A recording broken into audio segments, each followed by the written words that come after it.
Dan memang untuk penggalangan dana itu kan kalau di kota besar ya banyaklah, mudah, cepat.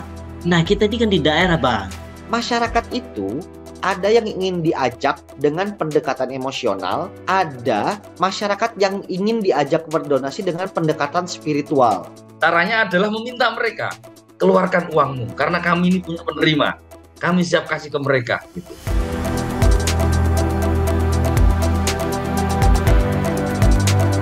Baik, halo selamat siang semuanya, semoga sehat selalu ya. Terima kasih bagi kawan-kawan CSO maupun kader TB yang sudah hadir dalam webinar penggalangan dana publik dalam eliminasi tuberkulosis yang diselenggarakan oleh Advancing Community Consortium Effort to Leverage and Advocate TB Elimination atau kita sebut Accelerate. Tentunya kerjasama ini didukung oleh Stop TB Partnership, Penabulu Foundation, Lokadaya, dan hosted by UNOPS. Nah, tentunya kawan-kawan yang mengikuti serial webinar ini mengetahui tujuannya, yaitu adalah untuk meningkatkan kapasitas pegiat CSO dalam pengetahuan maupun pemahaman terkait TB. Harapan besarnya tentu dapat meningkatkan peran-peran masyarakat dalam upaya eliminasi TB di Indonesia. Dan ini adalah sesi terakhir dari serial webinar yang diselenggarakan oleh Accelerate, yaitu penggalangan dana publik dalam eliminasi TB, yang nanti tentunya bersama dua narasumber, yaitu Mas Fakih dan Mas Amin dari Dompet Duafa dan Kalamun Umran. Sebelum langsung dari acara inti diskusi webinar, kita persilakan Mas Aziz untuk waktu dan ruang Zoom-nya sebagai arahan dari kegiatan webinar ini. Silakan Mas. Baik, terima kasih Mbak Saras selaku moderator. Assalamualaikum warahmatullahi wabarakatuh. Selamat siang buat semuanya. Salam sehat selalu. Yang saya hormati narasumber Mas Fakih dan Mas dari Kolomul Omrom Indonesia. Pada kesempatan siang ini kita melakukan kegiatan webinar sebagaimana kita tahu bahwasanya perenan tuberkulosis ini dari tahun ke tahun masih belum selesai gitu. Dan ini menimbulkan beban pendanaan yang begitu besar itu. Yang selama ini memang masih di-cover lebih banyak di sektor pemerintah dan sektor dana asing gitu ya. Nah, pada kesempatan kali ini kita ingin coba berdiskusi bagaimana sih kita melakukan satu penggalangan dana yang inovatif supaya kegiatan eliminasi tuberkulosis ini bisa terus berkelanjutan.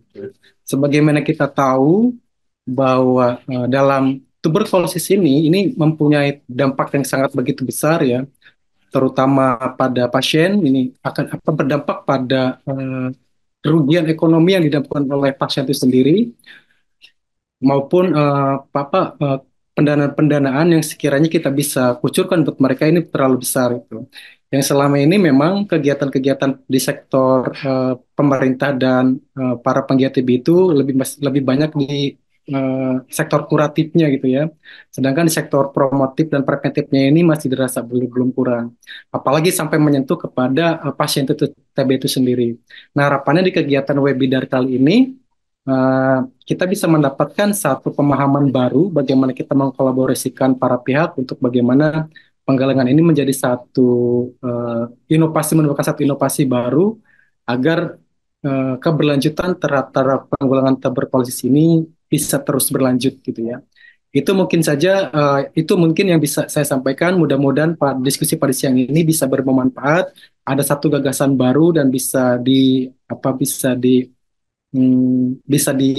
ada bawa manfaat bagi teman-teman semuanya. Untuk itu saya ucapkan terima kasih kepada narasumber. Mudah-mudahan ini membawa satu pemahaman baru untuk kita semua. Terima kasih Mbak Saras. Mungkin itu saja yang bisa disampaikan. Kalau mohon maaf. Assalamualaikum warahmatullahi wabarakatuh. Baik, terima kasih Mas Aziz atas sambutan dan arahannya sangat menarik ya. Kita meng-highlight dari diskusi-diskusi sebelumnya bahwa memang penderita TB ini jumlahnya sangat meningkat sehingga di Indonesia menjadi satu urgensi khusus yang harus dieliminasi secara segera gitu. Kemudian kita memahami bahwa penderita TB tidak hanya mengalami beban secara menurunnya kemampuan finansial, tapi tentunya ada stigma dan diskriminasi di dalam di dalam ruang kerja, sehingga secara konsekuensi sosial ekonomi tentunya ada soal bagaimana hilangnya produktivitas selama mengalami sakit atau menjalani pengobatan. Kemudian juga bagaimana soal ketika kita memahami bahwa ada keterbatasan anggaran atau pendanaan dari donor begitu untuk mendorong bagaimana kerja-kerja eliminasi TB ini ada di Indonesia begitu. Sehingga tentunya perlu ada pendanaan-pendanaan secara ekstra yang didorong begitu, yaitu adalah pendanaan-pendanaan secara publik. Dan harapannya tentunya bagaimana kita memberikan informasi ya dari narasumber-narasumber, kemudian temuan dari fakta lapang begitu, ada peluang-peluang secara pendanaan publik yang bisa dimanfaatkan di dalam sektor TB begitu. Karena permasalahan kesehatan TB ini merupakan permasalahan multi pihak sehingga tidak bisa dikerjakan hanya secara sektor pemerintah, tapi masyarakat secara umum juga bisa gitu. Sehingga keterlibatan para pihak itu menjadi penting sebagai upaya eliminasi TB tersebut begitu. Dan kawan-kawan sudah hadir kedua narasumber yaitu Mas Fakih dari Dompet Duafa yang nanti akan menggambarkan nih bagaimana soal peluang pendanaan publik untuk eliminasi TB, karena tentunya mengatasi kendala-kendala yang disampaikan Mas Aziz tadi itu tentunya perlu ada satu soal pengembangan strategi pendanaan yang tentunya secara berkelanjutan, kemudian bagaimana sih caranya kita berkoordinasi antar pihak-pihak terkait dan memastikan bahwa kerjasama tersebut itu selain memiliki inovasi yang berkelanjutan juga transparansi dan adil begitu, sehingga secara pendekatan punya pendekatan kolaboratif multi pihak dan efisien bagi penggunaan sumber daya tersebut. Nah, masing-masing dari narasumber nanti akan saya berikan waktu 20 menit untuk paparan, kemudian akan kita lanjutkan sesi diskusi. Setelah Mas Fakih, nantinya akan ada Mas Amini dari Yayasan Kalamul Umran Indonesia yang akan banyak menceritakan bagaimana sih mengoptimalisasi pendanaan publik tersebut gitu bagi pemanfaatan sektor TB. Nah, Mas Fakih sudah hadir ya? Apa kabarnya, Mas? Sudah hadir, Mbak Saras. Baik, terima kasih. Karena Mas Fakih udah dijadikan co-host, berarti bisa untuk share langsung ya, Mas Fakih. Saya berikan waktu dan ruangnya. Baik, terima kasih Mbak Saras, Mas Aziz, dan rekan-rekan sekalian. Assalamualaikum warahmatullahi wabarakatuh. Saya diberikan amanah dan kesempatan pada kegiatan hari ini untuk kita sharing, Bapak Ibu sekalian, terkait bagaimana strategi penggalangan dana publik dalam mengentaskan atau eliminasi tuberkulosis yang ada di Indonesia khususnya. Karena memang persoalan atau hal yang mengenai penggalangan dana ini sangat luas, maka dalam kesempatan hari ini atau siang ini saya akan coba lebih spesifikkan apa yang mendasari lembaga kita bisa dipercaya masyarakat itu saja dulu. Baru nanti sampai ke teknik canvassingnya atau pendekatan donor korporasi, komunitas, dan lain sebagainya bisa kita optimalkan mudah-mudahan di sesi tanya jawab. Gitu Bapak Ibu sekalian.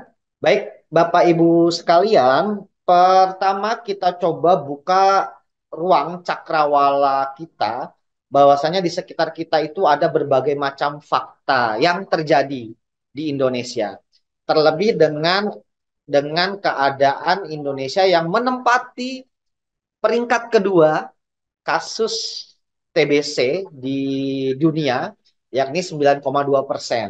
Nomor satu di India, nomor dua di Indonesia, nomor tiga kalau nggak salah ya di China. China menempati urutan ketiga walaupun penduduknya 1 miliar lebih. Indonesia yang penduduknya 200, anggaplah 280 juta jiwa, itu 9,2%-nya dari kasus global itu ada di Indonesia, KITB. Tentu ini menjadi prihatin, menjadi hal yang menjadi konsentrasi kita bagaimana kasus ini bisa berkurang bahkan hilang. Nah, yang kedua yang terjadi di sekitar kita adalah para pasien TB itu mengalami beban finansial akibat sakit yang diderita dan berkurangnya produktivitas. Karena sakit, maka berkurangnya produktivitas.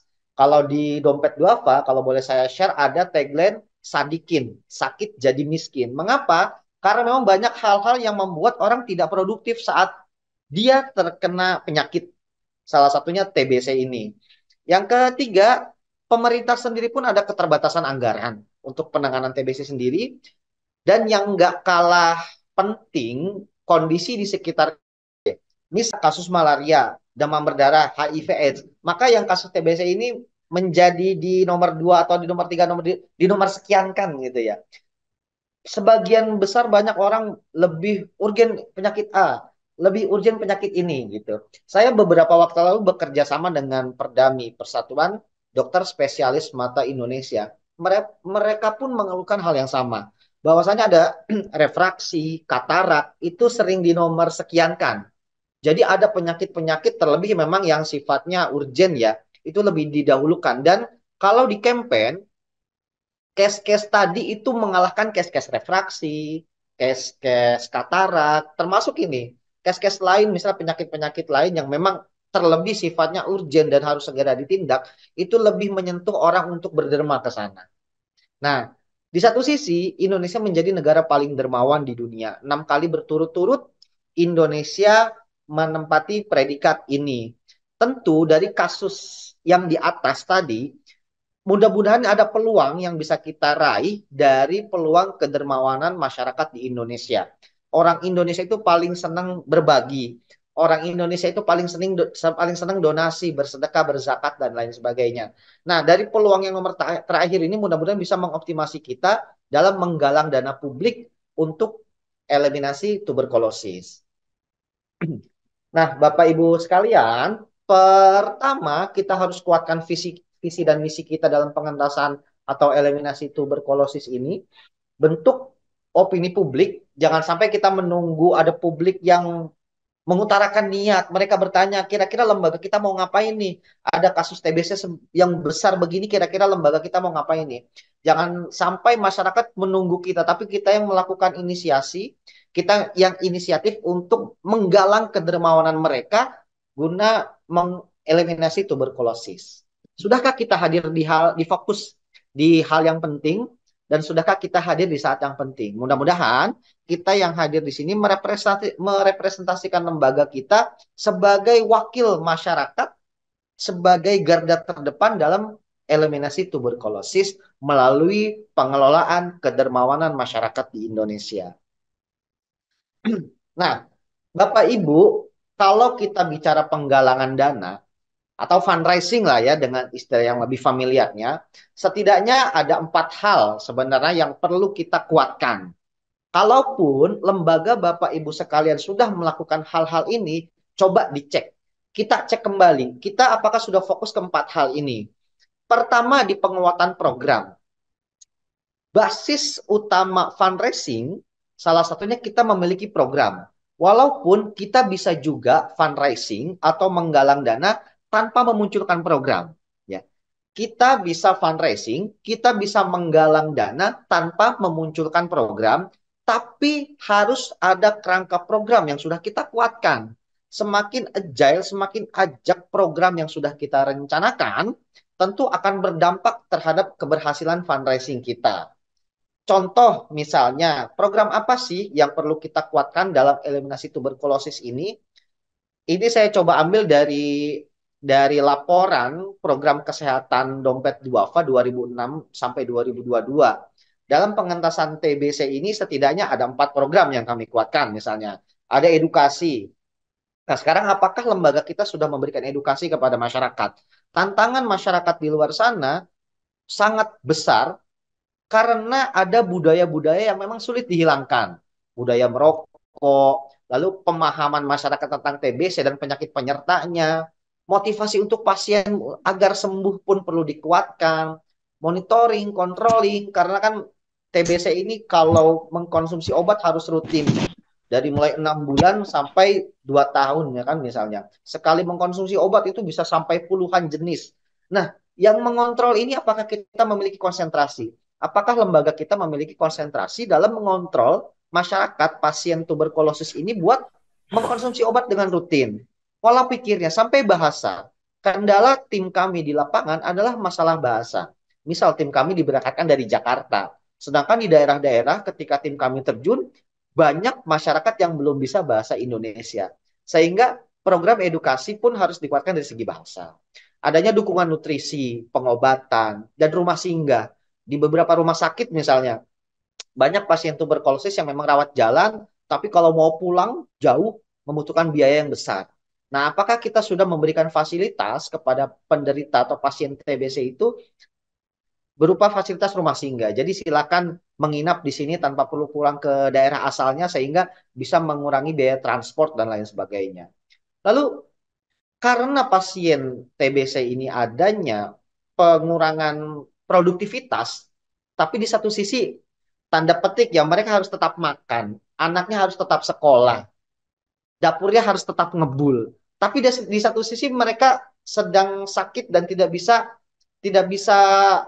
tidak bisa produktif begitu kan. Nah, apakah ada alternatif lain yang membuat pasien TBC ini bisa semakin produktif dan menghasilkan tanda petik cuan lah ya. Lalu ada juga program diinisiasi program ekonomi. Nah, sekarang kita cek di lembaga kita masing-masing, Bapak Ibu sekalian, apakah lembaga kita sudah memiliki program yang ajak terhadap eliminasi tuberkulosis ini? Setelah adanya program atau kerangka program, walaupun mungkin belum dijalankan programnya. Setelah adanya program ini, kita coba buat layanan kemudahan Bapak Ibu sekalian. Semakin mudah masyarakat diberikan fasilitas, semakin besar peluangnya. Kita bisa menyasar donor individu, bisa menyasar donor kelompok. Donor individu tentu donor perorangan kan ya. Apakah Bapak Ibu sudah memberikan layanan kemudahan di misalnya pembukaan stand di pusat-pusat perbelanjaan di mana orang lagi belanja gitu ya, atau ternyata ada lembaga kita mengedukasi terkait pencegahan tuberkulosis dan pengobatannya. Kita punya program mengedukasi masyarakat pasien tuberkulosis. Kita punya visi 0%kan tuberkulosis di Indonesia dan lain sebagainya.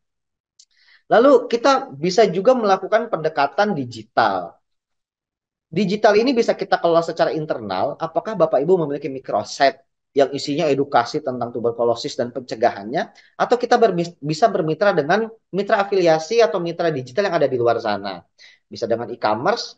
Apakah kita sudah bekerja sama dengan perbankan untuk membuka layanan donasi, buka rekening, atau masuk ke fitur mobile bankingnya?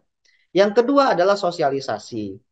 Sebagus apapun layanan yang kita berikan, sekeren apapun program, tanpa adanya sosialisasi, itu nihil Bapak Ibu.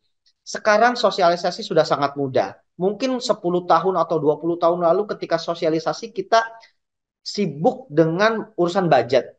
Biaya di koran berapa rupiah, biaya pasang iklan di billboard berapa juta rupiah gitu. Biaya sosialisasi yang paling mudah sekarang bisa kita optimalkan dengan sosial media. Walaupun ada ads ya kan, Instagram ads, Facebook ads, lookalike Facebook dan lain sebagainya. Itu membutuhkan biaya juga. Tapi kita bisa optimasikan dengan katalog-katalog program yang kita tempatkan di sosial media lembaga kita dengan follower-follower yang sudah ada. Sosial media menjadi jalan utama atau bahkan jalan alternatif bagaimana kita melakukan sosialisasi kepada publik. Apakah kita sudah memiliki website? Apakah kita sudah memiliki akun-akun yang memang dikhususkan memberikan informasi tentang program kita, tentang aktivitas lembaga kita dan program-programnya.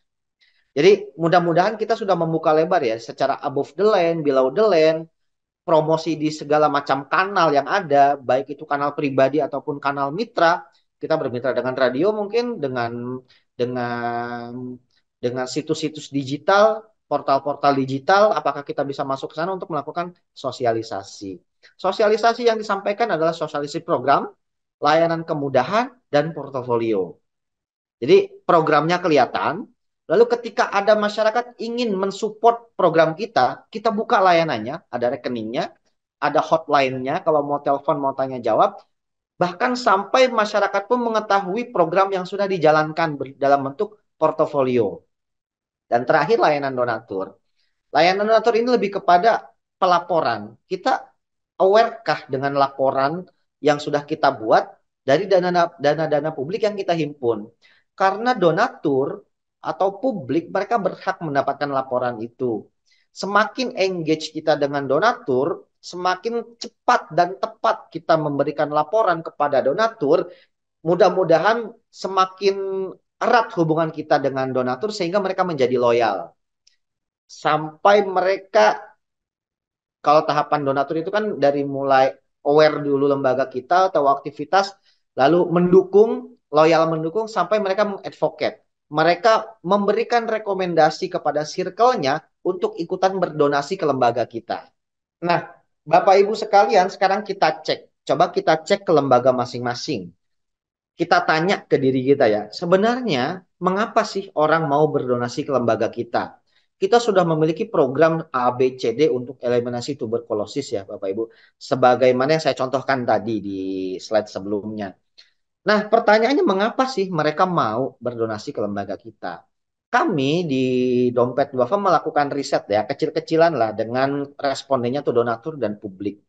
Mengapa sih mereka mau donasi ke lembaga kita di antara sekian banyak lembaga? Mengapa memilihnya lembaga kita gitu Bapak Ibu? Sebenarnya secara garis besar ada dua. Ada dari sisi internal, ada dari sisi eksternal. Dari sisi internal, orang itu mau donasi ke lembaga kita karena pertama ada kelapangan rezeki, yang kedua memang ada perintah agama. Jadi ada perintah zakat, ada perintah berbagi, perintah infak dan lain sebagainya. Nah, dari sisi eksternalnya kami runut-runutkan ternyata yang membuat masyarakat itu berdonasi itu ada dua. Pertama ada namanya network effect, yang kedua ada namanya story effect. Network effect adalah bagaimana lembaga kita dikenal. Intinya itu. Sudah sejauh mana orang atau publik mengenal lembaga kita. Tahu nama lembaga kita, tahu apa programnya, tahu apa aktivitasnya. Itu. Iya iya dong, ada orang misalnya kita aja ya. Ini saya umpamakan. Kita mau nitip uang anggaplah 100.000 rupiah. Tentu kita akan menitipkan uang itu kepada orang yang kita kenal dong. Kayaknya kita akan sedikit resisten gitu ya mau nitip uang 100.000 atau 1 juta rupiah kepada orang yang kita nggak kenal. Sama seperti orang ingin berdonasi Bapak Ibu. Orang ingin berdonasi itu karena kita tahu sebagai lembaga yang terpercaya. Karena kita lembaga yang amanah, programnya jelas, laporannya jelas. Itu network effect. Mengapa orang mau berdonasi ada istilah network effect. Bagaimana lembaga kita dikenal di benak masyarakat. Yang kedua, yang memotivasi orang untuk berdonasi ke lembaga kita adalah ada yang namanya story effect. Mereka tahu programnya apa. Kalau case di kami, mungkin 5 atau 10 tahun lalu, masih banyak donatur-donatur usia sepuh datang ke kami, bawa uang 10 juta secara cash, 30 juta rupiah cash itu, mereka ya sudah, yang penting saya amanahkan. Terserah dari dompet duafa, mau digulirkan dalam program apa dana zakat saya ini. Gitu. Tapi sekarang, apalagi donor-donor atau publik yang usia-usia Gen Y, milenial, dan Gen Z, mereka lebih kritis. Tipikal-tipikal orang yang memang mereka ingin tahu, mereka ingin terlibat. Sebenarnya kalau saya mau donasi, walaupun kecil ya, karena kalau kami lihat donasi Gen Y, Gen Z itu sering, tapi nominalnya kecil. Beda dengan donatur-donatur Gen X. Retensinya jarang, tapi sekali donasi besar. Nah, Gen Y, Gen Z, mereka ingin tahu dulu, mereka lebih kritis. Kalau saya tempatkan 50.000 saya ini ke lembaga A, itu programnya apa? Maka kita perlu membuat story, Bapak Ibu sekalian. Story tentang penerima manfaat. Atau daerah mana yang mau kita intervensi. Misal lembaga A ingin ada misi pengentasan eliminasi tuberkulosis sampai 0% di daerah A. Berarti kan story ini akan menceritakan mengapa di daerah A. Siapa saja penerima manfaatnya di sana. Atau bahkan kalau ada cerita tentang orang yang sembuh dari tuberkulosis dengan intervensi program dari lembaga kita, itu dimunculkan.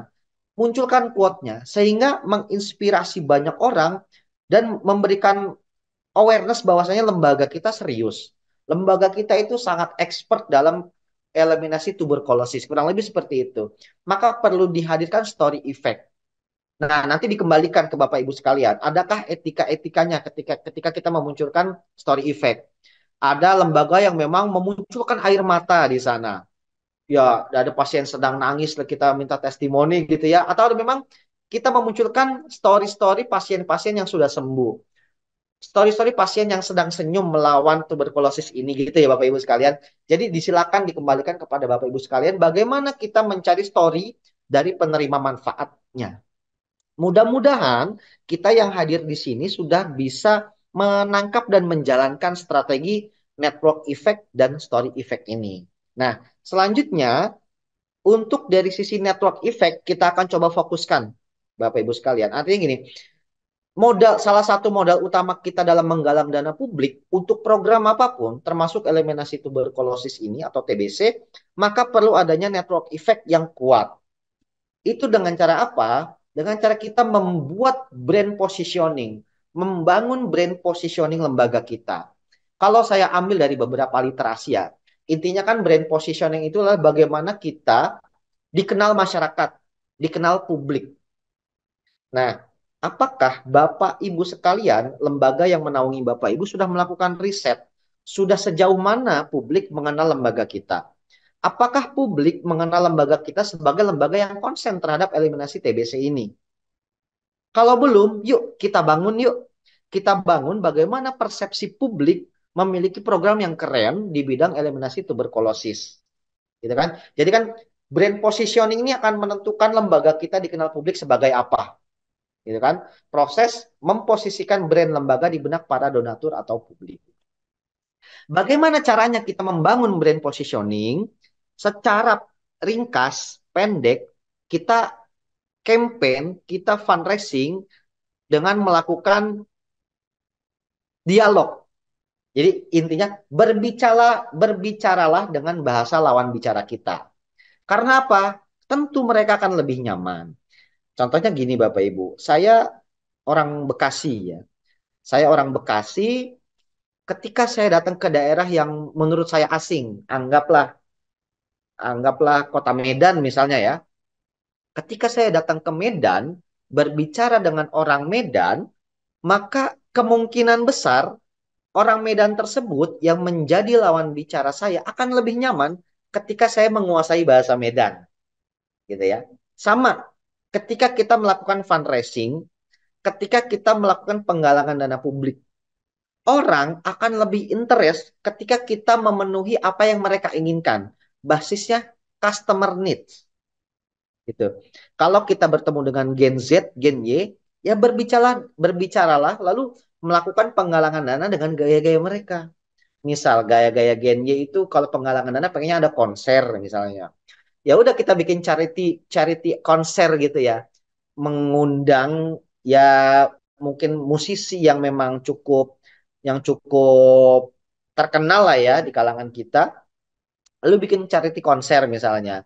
Saya mau nyumbang satu lagu tapi donasi dulu dong. Nah, gitu-gitu kan kita melakukan pendekatan pada Gen Y. Artinya apa? Kita memenuhi kebutuhan Gen Y dengan dengan sesuatu yang disukai dirinya. Kalau kita berkomunikasi dengan orang-orang yang lebih mature, orang-orang yang lebih tua, maka kita melakukan pendekatan yang lebih intens, yang lebih intim. Kita datengin ke rumahnya, ngobrol, cerita ngalor ngidul, baru nanti pas closingnya kita ajak ikut support program eliminasi TBC yang digagas oleh lembaga kita. Artinya kita bisa menyesuaikan tema komunikasi lembaga kita dalam penggalangan dana sesuai dengan segmennya. Jangan sampai ada single message, Bapak Ibu. Misalnya gini, di Dompet Duafa, basis donor di Jakarta itu terbesar ada di Jakarta Selatan. Basis donor terkecil Dompet Duafa di Jakarta itu ada di Jakarta Utara. Maka ketika Dompet Duafa melakukan penggalangan dana kepada publik di Jakarta Selatan, itu strateginya akan berbeda dengan melakukan penggalangan dana di Jakarta Utara. Karena Jakarta Selatan basis donor Dompet Duafa paling banyak, maka Dompet Duafa akan berbicara kepada publik di Jakarta Selatan dengan portofolio. Secara desain komunikasi visual, misalnya terima kasih warga Jakarta Selatan, berkat zakat Anda, Bapak A sudah terbebas dari belenggu kemiskinan misalnya. Publik dan donatur itu berbeda. Kalau donatur itu kita harus berbicara portofolio program. Karena mereka pengen tahu dana yang sudah dititipkan ke lembaga kita itu sudah jadi apa. Programnya apa indikator keberhasilannya. Nah, Kalau dompet duafa ke Jakarta Utara yang memang basis donornya paling kecil misalnya, maka berbicara dengan hard selling akan tidak tepat kalau dompet duafa berbicara dengan masyarakat Jakarta Utara itu dengan portofolio. Karena kebanyakan dari mereka belum jadi donatur kita, belum jadi donatur kami. Maka ajaklah mereka dengan hard selling, campaign. Yuk, kurangi TBC. 0% kan tuberkulosis di Indonesia dengan donasi Anda. Nah, itu. Jadi kita harus memposisikan diri sesuai dengan needs lawan bicara kita. Kita bicara kepada publik, keluarkan portofolio program.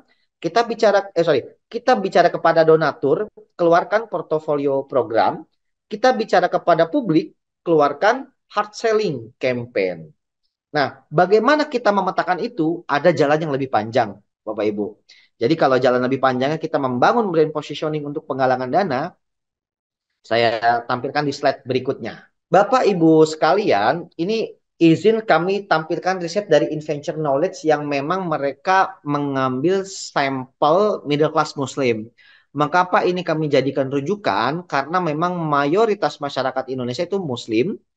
Jadi kalaupun ada yang memang kita tidak konsentrasi ke situ ya nggak apa-apa juga. Pada intinya gini, masyarakat itu ada yang ingin diajak dengan pendekatan emosional, ada masyarakat yang ingin diajak berdonasi dengan pendekatan spiritual. Orang yang ingin diajak dengan pendekatan emosional dalam mereka berdonasi ya, itu biasanya orang-orang yang di kiri atas nih Bapak Ibu, yang dirasionalis. Mereka adalah orang-orang yang secara pendidikan sudah tinggi, kemampuan finansialnya sudah cukup lah ya, melek digital. Tapi mereka agak kurang pemahaman tentang spiritualnya. Maka melakukan pendekatan kepada orang-orang ini dalam kita menggalang dana, sampaikan emotional value yang sifatnya keduniaan. Misalnya gini, banyak lembaga yang mempraktikkan menggalang dana itu dengan gimmick. Misalnya, dengan berdonasi ke lembaga ini minimal 100.000 rupiah, maka dapatkan gantungan kunci misalnya. Nah, orang-orang rasionalis ingin didekati dengan skema-skema penggalangan dana seperti itu. Ketika mereka berdonasi ke lembaga kita, mereka ingin tahu langsung apa yang dia dapat. Gitu kan. Berarti orang-orang ini gitu Bu, Bapak Ibu sekalian. Gimmicknya adalah dengan berdonasi ke lembaga kita, dapatkan tumbler misalnya. Gitu. Nah, ada juga yang di kanan bawah ini orang-orang konformis. Orang-orang konformis itu adalah orang-orang yang kalau kita melakukan fundraising, kalau kita melakukan penggalangan dana, itu dengan pendekatan spiritual. Contoh dengan pendekatan spiritual itu adalah misalnya dengan kita berdonasi untuk saudara kita, maka Bapak Ibu sekalian sudah ada empati. Bapak Ibu sudah berbagi gitu. Atau secara pendekatan middle class muslim lah misalnya ya, dengan berzakat atau berinfak, bersedekah, berdonasi ke lembaga A, maka Bapak Ibu sekalian sudah menjalankan perintah agama yang gitu-gitu. Maka orang-orang ini kalau kita berbicara dengan mereka, mereka lebih senang kalau kita berbicara diwakili oleh para tokoh-tokoh agama, ustadz-ustadz gitu ya, tokoh pemuka-pemuka agama. Mereka ingin lebih senang kita berbicara dengan pendekatan spiritual. Tapi kalau orang-orang yang rasionalis, kalau kita berbicara, mereka ingin pendekatan kita dulu kepada orang-orang yang sukses duniawi. Motivator-motivator, artis-artis gitu. Jadi Bapak Ibu bisa memisahkan KOL atau influencer yang mau kita gandeng. Kalau kita mau pendekatan ke pengajian, ke majelis taklim gitu ya. Berarti kan kita ngajaknya ya tokoh-tokoh agama, ustadz-ustadz yang berbicara ke sana dengan ada dalil ayat dan lain sebagainya. Tapi kalau kita berbicara kepada orang rasionalis, maka mereka lebih senang kalau kita ngajak artis, musisi, motivator, gamers, dan lain sebagainya. Nah, mudah-mudahan kita sudah bisa memetakan Bapak Ibu sekalian, kemana kita melakukan pendekatan penggalangan dana, maka dengan bahasa apa kita berbicara dalam momentum tersebut. Nah, ini yang perlu kita cek. Bapak Ibu sekalian, ini yang perlu kita cek di lembaga kita masing-masing. Apakah kita memiliki aset fundraising? Aset penggalangan dana ini akan menjadi modal kita dalam melakukan campaign eliminasi tuberkulosis. Ini bacanya dari bawah ke atas Bapak Ibu sekalian ya. Pertama brand value. Kita cek lembaga kita apakah sudah memiliki brand value yang kuat. Artinya secara positioning lembaga kita sudah dikenal masyarakat. Oke? Apakah masyarakat sudah tahu ada lembaga yang namanya A, lembaga kita nih? Yang kedua pertanyaannya, apakah masyarakat sudah tahu kalau lembaga kita konsentrasi terhadap eliminasi tuberkulosis? Itu. Kalau sudah ada, ya bagus. Alhamdulillah bagus ya. Berarti kita akan lebih mudah melakukan pendekatan kepada publik dalam hal penggalangan dana. Karena mereka udah tahu. Mereka sudah kenal lembaga kita, sudah aware programnya.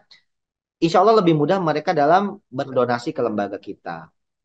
Tantangannya atau pertanyaan selanjutnya, bagaimana kalau lembaga kita belum kuat dari sisi brand value-nya? Maka perlu kita kuatkan adalah portofolio program. Program apa saja yang sudah lembaga kita buat dalam hal eliminasi tuberkulosis? Rumah singgah kah? Pengobatan kah? Edukasinya kah? Pendampingan kah? Atau mungkin modal bantuan kepada pasien TBC? Nah, apakah kita sudah memiliki itu? Kalau sudah ada, munculkan kepada publik infografis sukses story lembaga kita dalam program eliminasi TBC ini. Berapa penerima manfaatnya? Sebaran wilayahnya kemana saja? Nah, pertanyaannya adalah bagaimana kalau lembaga kita belum punya portofolio program? Maka buatlah flagship program. Buat program yang paling kuat. Dalam rangka eliminasi TBC ini, apa program yang paling diminati masyarakat di lembaga kita? Dari program, ya kalau saya sebutkan contoh tadi ya, bantuan langsung kepada pasien kah? Rumah singgah, pendampingan program ekonomi, atau edukasi dan lain mana yang paling kuat. Syukur-syukur memang kita sudah sampai tahap penyembuhan. Kalau memang tahap penyembuhan pasien yang sudah kita kuatkan dari hasil penggalangan dana kita, maka munculkan itu terus ke publik. Contoh seperti ini Bapak Ibu. Saya ambil cash dompet duafa ya, mohon maaf Bapak Ibu. Di tahun 2001 kami melahirkan program namanya layanan kesehatan cuma-cuma atau disingkat dari LKC. Ini adalah program pendayagunaan zakat untuk berobat pasien lah gitu ya. Tahun 2001 itu belum ada BPJS, tahun 2001 belum ada Kartu Indonesia Sehat. Maka karena Dompet Duafa ingin menjadikan LKC ini sebagai flagship program, maka Dompet Duafa kemana-mana berbicara tentang kesehatan, tentang akses masyarakat yang sulit mendapatkan kesehatan gratis gitu. Maka Dompet Duafa berbicara kemana-mana tentang hal itu sehingga menjadi flagship program kala itu. Nah, sama dengan program yang Bapak Ibu sampaikan sekarang. Kalau belum memiliki portofolio program, maka buatlah program yang sangat kuat. Why? Mengapa orang harus berdonasi ke lembaga kita untuk program eliminasi tuberkulosis? Fakta-faktanya sudah disampaikan di depan. Kuatkan fakta-fakta tersebut dengan aktivitas lembaga kita dalam eliminasi TBC ini, Bapak Ibu. Cari program yang paling diminati masyarakat di lembaga kita. Tantangannya adalah ketika kita belum punya flagship program, lalu harus ngapain nih? Maka buatlah tagline campaign. Lembaga Bapak Ibu sekalian hard selling aja. Yuk kurangi angka TBC di Indonesia gitu ya. Yuk bantu Bapak A untuk sembuh dari tuberkulosis misalnya. Buatlah campaign yang memang menarik dan konsisten. Campaign yang menarik dan konsisten ini kalau saya boleh ambil satu merek ya Bapak Ibu, ini bukan promosi ya, bukan sponsor. Ketika kita mendengar tagline apapun makanannya, minumannya adalah, ya mungkin kalau yang mau jawab silakan dijawab di kolom chat gitu. Silakan dijawab kolom chat Bapak Ibu. Apapun makanannya, minumnya, sebagian besar dari kita kemungkinan besar ya akan menjawab teh botol sosro. Mengapa? Karena tagline yang mereka buat itu konsisten dari dulu tuh nggak berubah dan akhirnya tagline itu menjadi berada di bawah menak masyarakat. Jadi kalau dengar apapun makanannya, minumnya pasti teh botol sosro. Nah ini dituangkan dalam campaign. Campaign itu Bapak Ibu kita bagi dua ya. Ada campaign reguler, ada campaign tematik. Campaign tematik itu adalah kita memunculkan kasus per kasus, program per program. Misal kita buat campaign dengan program tertentu. Misal ya, ini tergantung dari program yang Bapak Ibu buat di lembaga masing-masing. Misal, ayo bantu kesembuhan Bapak A dari tuberkulosis, gitu ya. Atau ayo bantu modal usaha bagi pasien tuberkulosis agar tetap produktif. Ayo support rumah singgah untuk pasien tuberkulosis. Nah, itu berbagai campaign tematik. Jadi, kita campaign berdasarkan program. Ada campaign rumah singgah, ada campaign bantuan modal usaha, ada campaign edukasi, ada campaign untuk program penyembuhan, pengobatan, pemberian nutrisi, dan lain sebagainya. Itu dibagi per program. Nah, ada juga campaign reguler. Campaign reguler ini adalah siasat kalau memang program tuberkulosis ini kurang begitu diminati masyarakat. Di awal tadi sudah disinggung, program TBC ini kurang dilirik oleh masyarakat Bapak Ibu. Orang mungkin ya akan lebih senang ketika mau support itu program yang mendesak. Mohon maaf kalau saya sebutnya kebencanaan gitu ya. Ayo bangun kembali rumah di misal di Cianjur beberapa waktu lalu kan gempa ya. Bangun rumah di Cianjur gitu. Atau dalam case penyakit misalnya COVID aja kemarin. Ayo bantu masyarakat yang terdampak COVID. Wah itu masyarakat berbondong-bondong support masyarakat yang terdampak COVID saat itu. Tapi apakah masyarakat itu memiliki konsentrasi juga kepedulian terhadap masyarakat yang terkena tuberkulosis? Nah, kalau secara campaign tematik kita tidak bisa membuahkan hasil yang optimal, artinya kalau kita campaign rumah singgah kurang optimal, campaign tentang pemberian nutrisi untuk pasien tuberkulosis kurang optimal, kalau kita campaign pengobatan penderita atau pasien tuberkulosis juga kurang optimal, maka masuklah ke campaign reguler. Campaign reguler ini, Bapak Ibu, adalah campaign yang sifatnya umum. Campaign yang sifatnya umum tidak spesifik tuberkulosis, tapi kita bisa masuk dari sisi penyaluran programnya. Misal, Dompet Duafa, Bapak Ibu memang tidak ada spesifik campaign khusus yang variatif terhadap pasien tuberkulosis. Karena kami sadar sesuai dengan fakta di awal, program ini kurang banyak diminati masyarakat. Maka Dompet Duafa masuk pada intervensi kesehatan secara umum. Ya, jadi kami kalau kemana-mana Bapak Ibu, kami selalu cerita kepada donatur bahwasanya Dompet Duafa memiliki program kesehatan. Salah satunya ada kami mengalami 7 rumah sakit, ada klinik dan lain sebagainya. Nah, fungsi rumah sakit itu ya berfungsi sebagai perantara sembuhnya pasien tuberkulosis. Adanya klinik yang kami bangun itu, ya salah satu fungsinya adalah bagaimana kita bisa memberikan nutrisi yang baik terhadap pasien tuberkulosis. Memberikan modal bantuan usaha kepada pasien tuberkulosis agar mereka bisa tetap produktif walaupun sedang menderita sakit gitu ya. Nah, dengan pendekatan campaign reguler ini, kita tidak memunculkan program ABCD, tapi kita memunculkan isu yang lebih umum. Kita ambil isu yang lebih makro, Bapak Ibu sekalian, tentang kesehatan. Berarti kalau kita mau ngambil tema campaign reguler, maka secara sosialisasi lembaga kita perlu disubmit bahwasannya lembaga kita peduli terhadap isu kesehatan di Indonesia. Itu Bapak Ibu sekalian. Mudah-mudahan sudah tergambar di sini ya. Next. Nah, ini yang tadi saya sampaikan Bapak Ibu sekalian. Kita memiliki stakeholder. Kita memiliki partner. Nah, masing-masing partner kita tentu harus dikuatkan. Misal kita di tim inti, di manajemen ya, harus dikuatkan dengan value kita. Mengapa sih lembaga kita harus ada? Apa sih value di lembaga kita? Karena kalau tim inti saja sudah tidak semangat gitu ya dalam bekerja, bagaimana kita bisa mengeliminasi tuberkulosis loh di Indonesia? Karena tim intinya aja nggak semangat gitu. Maka dikuatkan dengan value-value. Mengapa lembaga kita harus eksis? Apa jadinya kalau lembaga kita itu hilang dari peredaran? Kemana masyarakat akan mendapatkan bantuan pengobatan tuberkulosis kalau lembaga kita itu hilang dari peredaran? Misalnya kayak gitu ya Bapak Ibu. Lalu kita memiliki fundraiser. Fundraiser ini adalah orang-orang yang memang kita tugaskan untuk menyapa donatur di garda terdepan. Mereka disebar di tempat-tempat keramaian, mungkin di public transport, di stasiun, di mall, di rumah sakit, atau mungkin di Car Free Day gitu. Nah, mereka dikuatkan dengan skill-skillnya. Apakah fundraiser kita sudah memiliki skill negosiasi? Apakah fundraiser kita memiliki skill public speaking, creative thinking, agile dan lain sebagainya.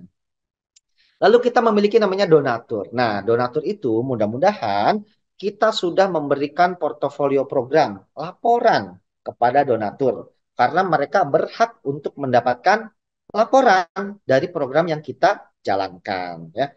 Lalu ada publik. Publik ini orang yang belum kenal lembaga kita. Publik ini adalah orang-orang yang belum pernah berdonasi ke lembaga kita. Maka ajak mereka dengan campaign. Ajak mereka dengan pendekatan hard selling. Karena sekali lagi saya sampaikan, publik akan tidak inline kalau kita lakukan pendekatan dengan portofolio program. Karena mereka belum terlibat terhadap kegiatan di lembaga kita. Ini Bapak Ibu sekalian, coba sekarang kita cek ya. Kita cek. Ini adalah hal-hal yang mempengaruhi terhadap efektivitas fundraising kita. Senjata yang kita miliki itu ada motivasi, ada story, ada channels, ada network, dan ada momentum. Motivasi tentu ada di dalam diri kita, Bapak Ibu, yang melakukan penggalangan dana terhadap isu tuberkulosis ini. Yang kedua, story. Kita memiliki story-story penerima manfaat. Kita memiliki alasan mengapa donatur harus berkontribusi terhadap program kita. Kita memiliki rencana wilayah yang mau kita intervensi. Jadi sudah memiliki kerangka program lah ya story ini. Lalu kita punya channel. Channel itu adalah kanal-kanal di mana masyarakat bisa terlibat. Apakah kita sudah bekerja sama dengan perbankan? Apakah kita sudah bekerja sama dengan komunitas misalnya? Apakah kita sudah bekerja sama dengan e-commerce dalam memberikan layanan kemudahan kepada publik? Lalu network. Nah, network itu adalah rekanan-rekanan kerja kita. Lalu yang terakhir ada momentum. Nah, nomor satu kita lihat Bapak Ibu sekalian. A plus B plus C.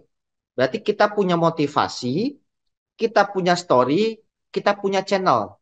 Tapi kita nggak punya network. Mungkin database donor kita masih kecil gitu ya, masih sedikit. Berarti yang harus kita lakukan adalah ads.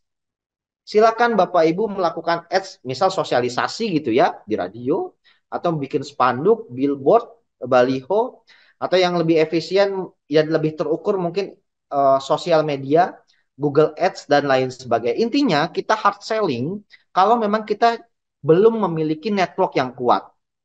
Lakukan ads. Yang kedua, nomor dua, kita punya motivasi, kita punya channel, kita punya network, tapi program kita belum begitu kuat. Maka lakukanlah pendekatan dengan event, peer-to-peer event. Ya, misalnya tadi charity konser, atau mungkin kita punya ada event kunjungan kepada pasien yang sudah sembuh dari TB, misalnya dari TBC gitu ya.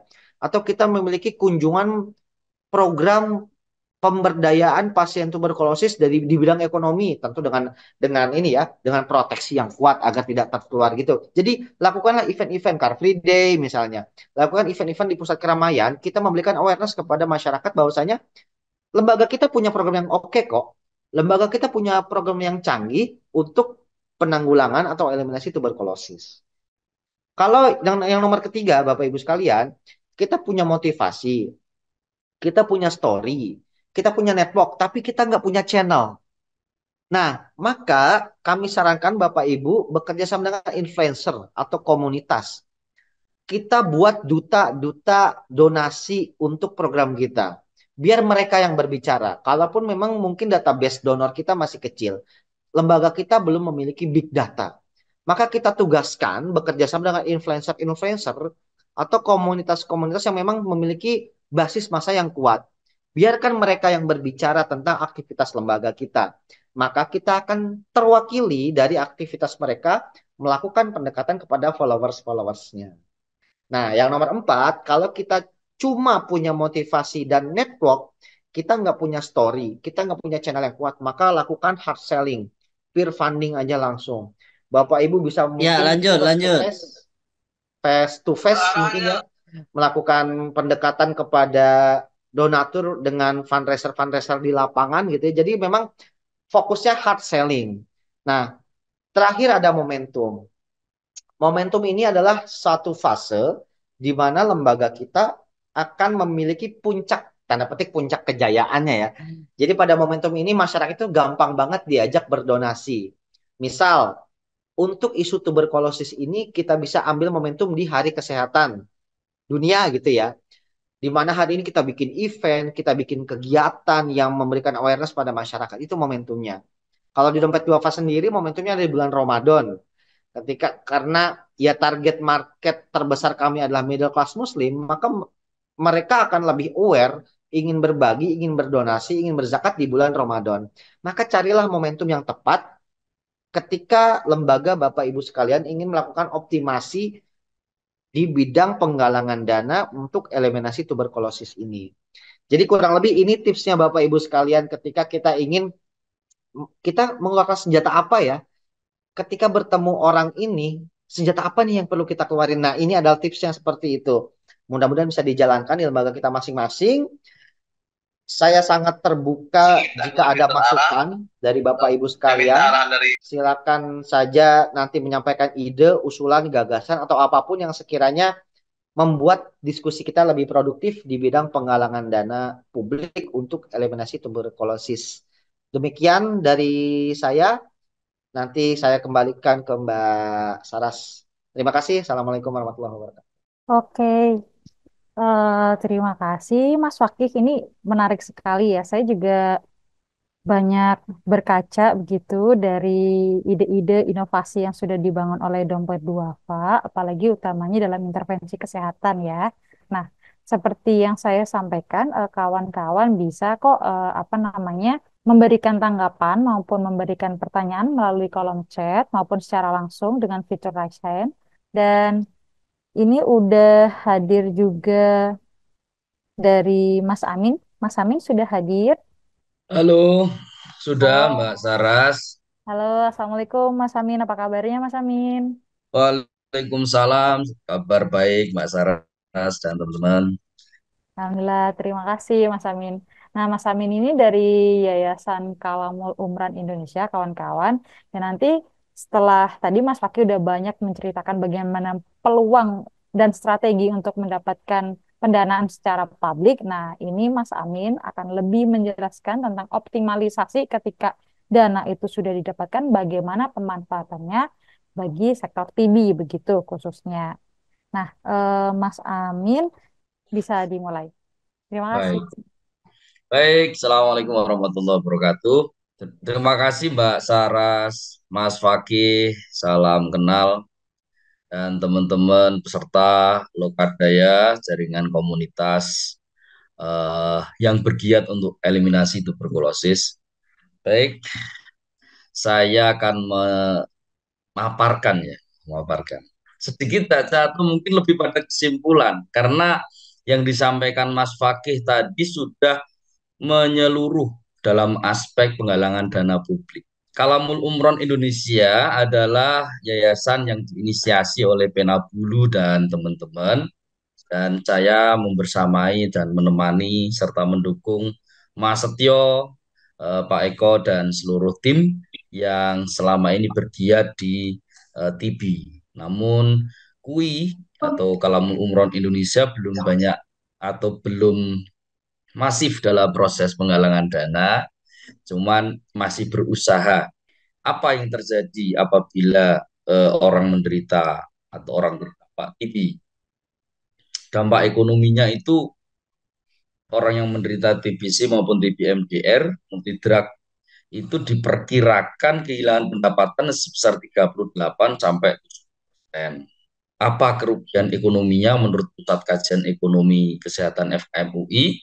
Berkurangnya konsumsi barang atau jasa, terhambatnya interaksi sosial, keluarnya biaya untuk berobat, hilangnya hari kerja produktif, hilangnya kesempatan mengurus keluarga, dan adanya efek demografis konsumsi serta suplai tenaga kerja. Bantuan apa yang bisa diberikan? Tadi Mas Fakih sudah menceritakan cukup banyak program yang dilakukan oleh LKC dan Rumah Sehat Dompet Duafa. Demikian juga beberapa lembaga filantropi Islam yang lainnya. Itu misalnya bantuan meringankan kebutuhan mustahik, biaya transportasi, biaya makan pendamping, santunan langsung, maupun proses pendampingan dan fasilitasi dalam mengurus layanan kesehatan atau pemberian bantuan secara, ini kutipan sedikitnya. Tim peneliti STPI itu merilis tentang jaminan sosial bagi orang terdampak TB, itu 77 responden itu dalam kondisi miskin, di mana 54% miskin dengan penghasilan di bawah 2 juta per bulan, sementara 23% rentan miskin dengan penghasilan 2 sampai 3 juta per bulan. Tapi pada tahun 2020 ketika riset itu dilaksanakan, hanya 23% yang pernah menerima PKH. Jadi program pemerintah tidak selalu semanis yang tertulis dalam berita dan rilis. Gitu. Nah, ini harus diapresiasi. Saya menuliskan di sini Mas Fakih melalui Dompet Duafa di LKC yang tersebar di 12 provinsi di Indonesia itu ternyata sudah berperan dalam pendampingan penanggulangan TB sejak 2004. Programnya itu baik penemuan kasus, pelatihan nakes dan kader serta relawan, kampanye pencegahan stigma dan screening psikososial, dukungan nutrisi, transportasi dan rumah singgah, serta pemberdayaan ekonomi pasien TB. Ini yang dilakukan Dompet Duafa cukup lama, sehingga kami menyampaikan terima kasih sudah bersama-sama melakukan eliminasi TB dengan perannya masing-masing. Di Basnas juga sama, dalam peringatan Hari Tuberkulosis Sedunia, Basnas dan PBSTPI berkolaborasi meluncurkan gerakan kampanye dan galang dana 24/3, artinya 24 Maret sebetulnya yang merupakan adalah hari ini. Sebentar lagi ya, 24 Maret, nanti itu kita bisa jadikan satu event untuk kick off penggalangan dana di daerah masing-masing, di komunitas masing-masing dengan kreativitas masing-masing. Ya. Kemudian tentang bantuannya itu dari mana? Yang pertama yaitu untuk penderita atau terdampak TB ini, yang pertama pemerintah banyak sekali jenis bantuan, skema bantuan multi stakeholder, bukan hanya Kementerian Kesehatan, ada juga Kementerian Sosial, Kementerian Tenaga Kerja, melalui jaringan di daerah masing-masing, struktur masing-masing. Namun, catatan dari riset yang dilakukan oleh STPI sendiri, yang tersasar langsung efektif itu masih sangat sedikit, mungkin di bawah 50%. Kemudian yang kedua, itu lembaga filantropi. Baik itu filantropi berbasis agama seperti Basnas, Dompet Duafa, Rumah Zakat, IZI, Forum Zakat, Ormas Islam, maupun lembaga filantropi umum berbaris korporat seperti penyaluran CSR, berbagai macam foundation, Jarum Foundation, Sampurna Foundation, atau yang lain, ya, itu mereka memiliki program melalui santunan mungkin ya. Kemudian yang ketiga bisa diperoleh melalui platform crowdfunding yang dilakukan oleh komunitas. Misalnya sebuah komunitas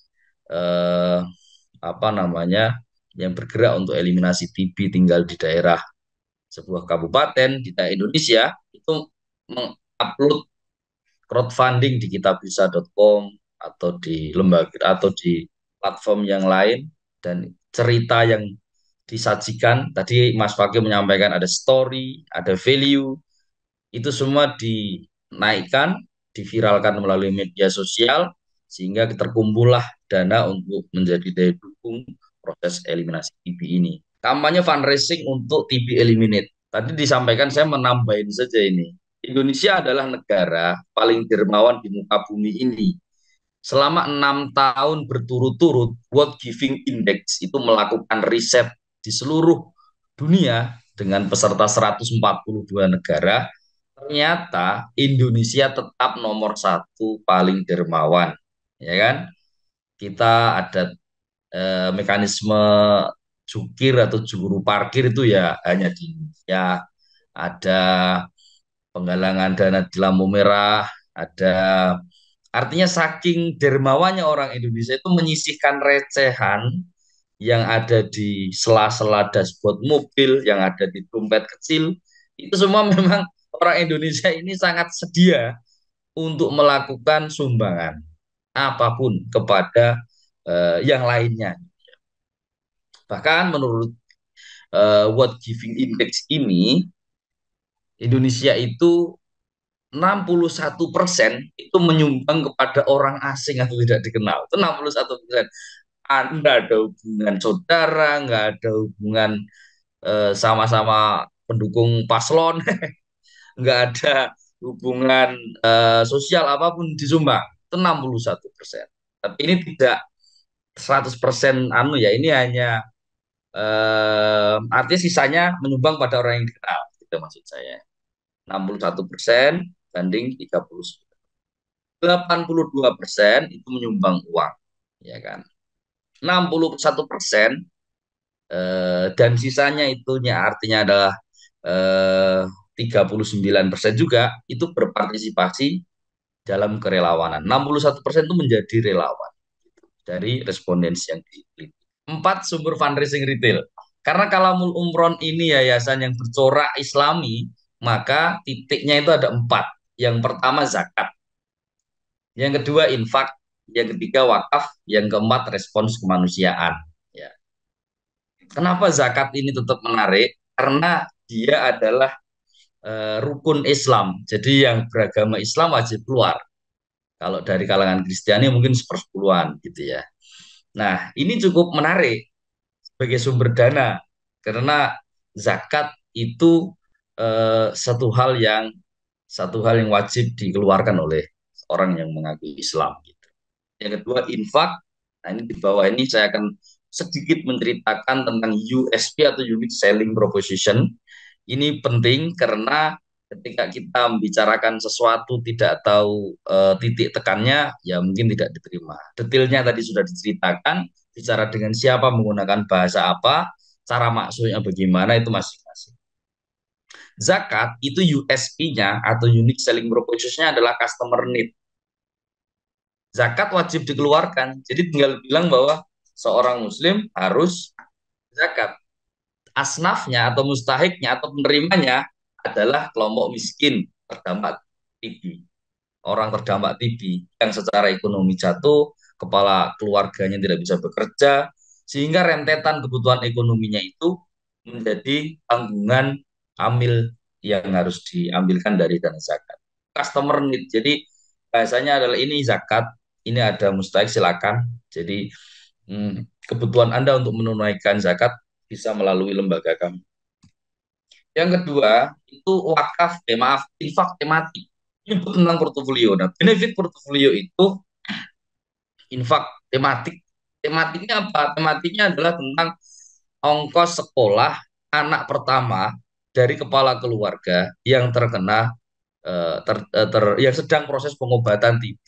Sehingga karena kehilangan pekerjaan 78-100% pekerjaan itu hilang pendapatan sehingga tidak bisa sekolah. Infak tematiknya bisa dimasukkan kepada kelompok beasiswa dari anak dari keluarga terdampak. Dalam gitu.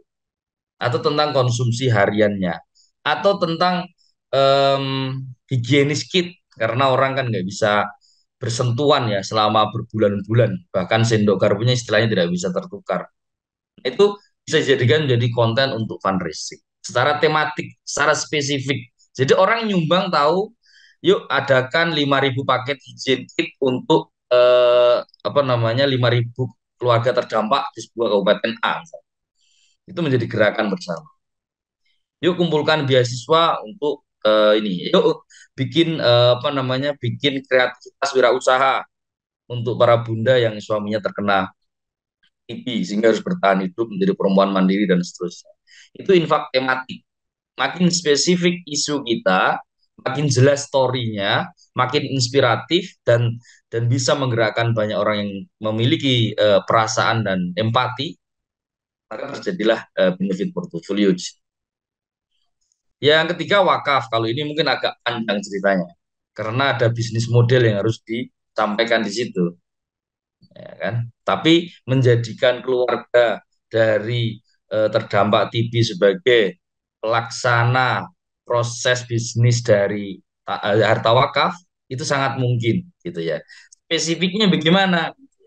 Spesifiknya produksi-produksi hal yang terkait langsung dengan kehidupan keluarga.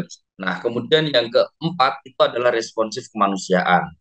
Unique selling point propositionnya adalah humanis. Jadi kalau ini bahasa umum, kalau kita punya keprihatinan terhadap kondisi yang itu menyentuh rasa kemanusiaan dan kita bisa memoles atau menyajikan cerita yang benar-benar menyentuh hati, saya pikir publik akan berpartisipasi melalui penggalangan dana.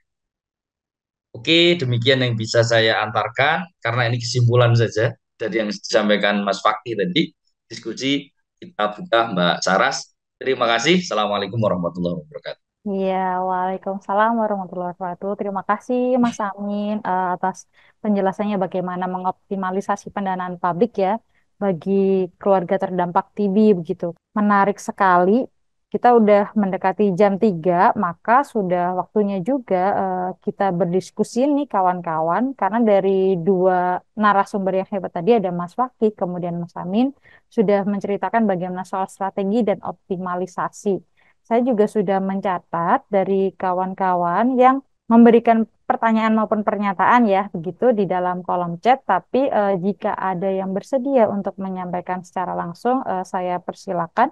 Nah, itu bagaimana ya menjadikan TB itu sebagai isu organisasi dengan keberagaman urgensi isu yang ada gitu. Itu pertanyaan dari Mas Arifin Alapan. Forum Masyarakat Peduli Lampung tadi menanyakan ada sarankah bagaimana bentuk penggalangan dana TB dalam lingkup daerah? Karena memang soal mengedukasi di lingkup daerah itu utamanya adalah karena kurang kesadaran di masyarakat nih. Mungkin kalau secara skala nasional didukung secara program, ada nih dukungan dari bentuk fact sheet atau misalkan dari fasilitasi kesehatan. Nah, kalau di daerah seperti apa? Mungkin kira-kira dari Mas Fakih atau Mas Amin bisa menjawab terlebih dahulu. Mau siapa nih, Mas Fakih atau Mas Amin terlebih dahulu? Bagaimana kalau campaign atau penggalangan dana publik ini sifatnya kedaerahan? Saran saya memang tema yang kita angkat berbasis daerah, tidak nasional. Misal secara mikro saja ya, kita ingin adanya pembebasan TB di daerah, anggaplah kecamatan apa ya, Kecamatan Paciran, Jawa Timur lah ya, bebaskan Paciran dari tuberkulosis. Maka secara campaign kita angkat isu Paciran ini. Kenapa? Karena akan ada sense of belonging. Orang-orang Paciran misalnya akan memiliki rasa kepemilikan, wah bahwasanya di daerah Paciran ini ada isu yang nggak bisa dianggap remeh. Banyak warga yang terkena TBC. Maka warga Paciran yang diberikan kesehatan, harapannya akan mensupport program ini karena ada sebagian warga di Paciran, saudaranya atau keluarganya mengalami atau terjangkit penyakit TBC ini. Jadi secara tema kita angkat tema kedaerahan, lalu perlu adanya pentahelix, kerjasama pentahelix. Kita libatkan komunitas-komunitas di Paciran misalnya ya. Lalu media-media yang di Paciran untuk meliput kegiatan program kita. Perusahaan-perusahaan BUMD yang ada di Paciran buat ikut support juga. Bahkan kalau BUMD misalnya ya, dalam kerjasama Pentahelix ini kita bisa libatkan dalam dua produk. Pertama, kita bisa mengajak mereka kerjasama dalam penggalangan dana. Jadi ada sebagian surplus yang mereka miliki buat support program pengentasan TB ini. Yang kedua, BUMD atau BUMD bisa menjadi tempat hasil produk pendampingan program ekonomi pasien TB buat bisa dijual di sana.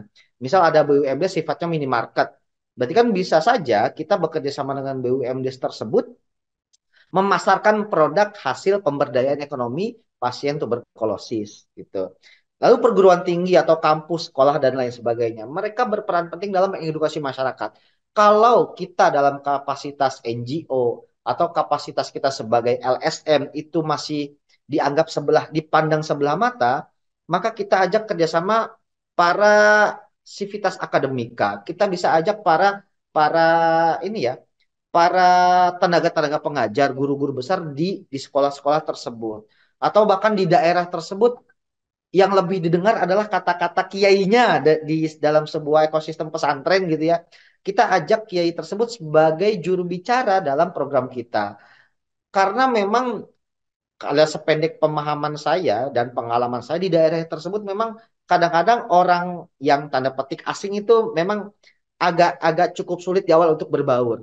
Tapi dengan pendekatan pentahelix tadi, dengan kita para akademisi, mudah-mudahan lebih memudahkan kita dalam memberikan edukasi dan sosialisasi masyarakat.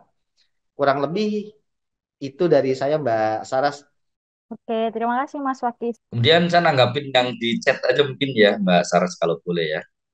Yang di chat ini cukup menarik. Yang pertama dari Pak Saufani atau Ibu Saufani. Permasalahan pengurusan legalisasi kendala untuk pengelolaan donasi publik. Ya, kalau saya sih prinsipnya kumpulkan aja dulu izin belakangan. Kenapa? Karena kalau ngurusi izin itu instansinya banyak banget yang harus diurus berkasnya. Sementara kita sendiri yakin kita ini orang baik, kita orang jujur, kita bersama dengan masyarakat dan kita ingin membantu yang terdampak dengan TB ini. Setelah nanti sudah mulai cukup berpengaruh, ada kumpulan dana lumayan, sambil jalan diurus ke dinas sosial, diurus ke kalau lembaga zakat ya ke Basnas setempat. Paling gampang jadi mitra dompet duafa. Itu Mas Waki ya. Terima kasih Mas Amin dipromosi. Masuk, nah, kan gitu ya. Kalau yang berbasis Islam, bagaimana kalau yang tidak berbasis Islam? Saran saya tetap sama, lakukan penggalangan dana publik dulu, legalisasi diizin belakang, diurus belakangan. Pak Samuel, tentang sosialisasi dari pemerintah yang kurang tentang skema-skema itu. Ya memang ini PR pemerintah ya. Kita sebagai masyarakat sipil hanya bisa mendorong, mengadvokasi, mengomongi gitu istilahnya ya. Kalau di Jakarta ya sudah rilis sudah sering dikeluarkan, audiensi sudah dilakukan gitu ya. Dan terutama di jaringan Lokadaya sendiri saya pikir perlu ada satu waktu khusus menjelaskan tentang skema bantuan sosial terutama dalam isu TB ini. Karena saya baca itu ada dari Kemenaker ada, dari Dinsos ada, dari kementerian-kementerian lain turun ke struktur di bawahnya itu ada semua gitu ya. Sebenarnya untuk legalitas saya satu suara dengan Mas Amin tadi. Eh, Memang prosesnya panjang. Secara normatif itu dibilang nggak mudah kok dan lain sebagainya. Karena saya pun di Dompet Bawah mengurus izin PUB, pengumpulan uang dan barang ketika bekerja sama dengan salah satu e-commerce. Itu sangat luar biasa birokrasinya. Walaupun tetap dikasih izin cuman 2 bulan atau 3 bulan kemudian baru keluar surat izin. Sedangkan campaign kami di platform e-commerce itu sudah selesai. Jadi izin itu keluar setelah campaign kami selesai. Padahal syaratnya kan ketika ingin campaign harus ada izin PUB-nya itu. Itu memang panjang. Apalagi zakat ya. Ya dengan undang-undang zakat misalnya ingin menghimpun dana zakat yang sudah ada peraturan perundang-undangannya harus izin ke sana sini ke Basnas rekomendasi dari Kementerian Agama itu pun panjang. Ya terdekat memang bermitra atau memang kita campaign dengan lembaga atau platform yang memang sudah ada izinnya. Misal kalau ingin bermitra dengan Basnas atau Dompet Duafa dalam mitra pengelola zakat, saran saya memang itu jalan tercepatnya. Atau di platform-platform crowdfunding digital kan banyak ya, ada kitabisa.com, ada Benih Baik, ada Amal Soleh dan lain sebagainya. Mereka sudah memiliki izin untuk penggalangan dana dari Kemensos sepaham saya untuk pengumpulan uang dan barang. Maka nanti yang bertanggung jawab terhadap aktivitas tersebut adalah platform digital tersebut. Nah, kita bertanggung jawab dalam melakukan implementasi programnya. Maka kalau kata Mas Amin tadi daripada nunggu lama tapi kita nggak bergerak, mendingan bergerak sambil diproses. Kalaupun ingin cepat dapat legalitas, saran saya memang bermitra dengan lembaga yang memang sudah memiliki legalitas tersebut. Jadi ya sambil-sambil dijalankan, sambil bermitra dengan lembaga yang memang memiliki kapasitasnya. Baik, terima kasih Mas Fakih. Ya, menarik ya idenya. Ternyata memang teman-teman tidak perlu terpaku pada platform-platform yang mungkin mayoritas secara bercorak Islam, tapi juga banyak kok platform-platform digital. Tapi memang sembari melakukan crowdfunding juga legalitas itu menjadi juga syarat penting karena memang ternyata memang banyak syarat-syarat yang harus dipenuhi. Nah, ini tadi saya melihat ada yang mencoba fitur Ryzen kalau nggak salah Kak Merly Yuanda, apakah masih ada dan Boleh, boleh. Terima kasih. silakan Kak Merly. Ya, Assalamualaikum warahmatullah. Salam kenal. Ya, menarik yang disampaikan Mas Fakih. Wah, ini pengalaman berharga lah buat saya. Dan memang untuk penggalangan dana itu kan kalau di kota besar ya banyak lah, mudah, cepat. Kemudian dengan kiat-kiat yang luar biasa tentu akan lebih mudah. Nah, kita ini kan di daerah, Bang. Kita di daerah dengan jumlah penduduk yang sedikit, kemudian perusahaan-perusahaan sedikit, tapi kepeduliannya cukup, apalagi dengan isu-isu yang tidak banyak dilakukan ya, misalnya isu ke TBC komunitas, HIV komunitas, kemudian pecandu narkoba yang direhabilitasi itu komunitas juga, dan belum lagi dengan stigmanya. Yang pengen tahu, saya pengen kiat ampuh nih dari Bang Amin dan Bang Fakih. Kira-kira nih, kita pernah beberapa melakukan mencari nih penggalangan dana yang sifatnya sustainable, berkelanjutan, tetapi dengan akses di daerah karena lebih mudah. Tapi payah kali. Nah, pengalaman dari Mas Fakih ketika mengakses itu berapa lama itu? Berapa lama bisa jebol, bisa bisa terbantukan? Karena itu tergantung dengan ya lagi kalau kalau SDM-nya juga nggak kuat, ya akhirnya terseok-seok juga. Saya minta kiat-kiatnya, kiat ampuhnya. Berapa lama nih ketika kita mencari donasi di lokal dengan kiat-kiat di Jakarta atau di kota besar tentu berbeda dengan di daerah. Kira-kira kalau di kiat-kiat di daerah ini gimana nih, Bang? Mohon mohon pencerahan nih, Bang. Terima kasih. Mbak Sarah izin sebenarnya, biar saya Boleh, duluan. Saya speak boleh, boleh. pendek-pendek. Daerah itu kunci, Pak. Lihat konten dari fundraising yang lain, yang besar-besar itu. Semuanya tuh berbasis di daerah justru, lokal. Cuman memang dikempankan di sebuah lembaga besar gitu. Jadi kalau saran saya justru yang di daerah lah yang original ceritanya, kedekatan dengan mustahik atau beneficiariesnya, tahu betul perkembangan day to day dari penyembuhan atau perubahan nasib keluarga atau perubahan ekonomi gitu ya. Tinggal ya adalah cara mengemas cerita atau konten itu. Hari ini konten is king. Wah, kalau bisa dibilang begitu. Konten kreator yang berasal dari pelosok Indonesia justru di kampung-kampung itu banyak banget. Followersnya ribuan, TikToknya ditonton jutaan orang. Justru kalau saya bilang daerah itu adalah kunci. Bahkan saya melihat sekarang pertumbuhan digital marketing atau lembaga-lembaga sosial kecil itu tumbuh di daerah. Apa indikasinya? Kebetulan saya di poros itu dengan Basnas mengetahui grafik pertumbuhan lembaga zakat baru. Lembaga zakat level skala kabupaten dan kota itu menurut undang-undang harus menghimpun minimal 3 miliar setahun. Itu ternyata nggak jadi halangan. 3 miliar itu kecil. Buktinya apa? Semuanya bisa tanda tangan, bisa memenuhi itu. Di sebuah kota Cilacap misalnya, itu ada tiga, ada empat lembaga zakat yang mendapatkan izin rekomendasi Basnas dan izin dari Kementerian Agama. Di beberapa kabupaten juga begitu. Bahkan di beberapa provinsi itu sudah muncul lembaga zakat nasional yang harus mengumpulkan dana minimal 50 miliar setahun. Jadi saya ngelihat yang pertama teman-teman optimis dulu, yang kedua segeralah berbuat baik tidak menunggu apapun, karena sesungguhnya kantong-kantong orang baik itu siap memindahkan uangnya ke kantong bapak-bapak. Itu Iya, ya iya, iya. caranya adalah meminta mereka keluarkan uangmu karena kami ini punya penerima, kami siap kasih ke mereka gitu. Ditanya dong, buat apa? Nah, ngomong buat apa ini yang harus diatur. Satu, buat hygiene kit. Dua, buat konsumsi harian yang bergizi, yang lebih baik daripada yang biasa mereka makan. Tiga, untuk beasiswa SMP, anak kedua yang sedang lagi mau naik kelas.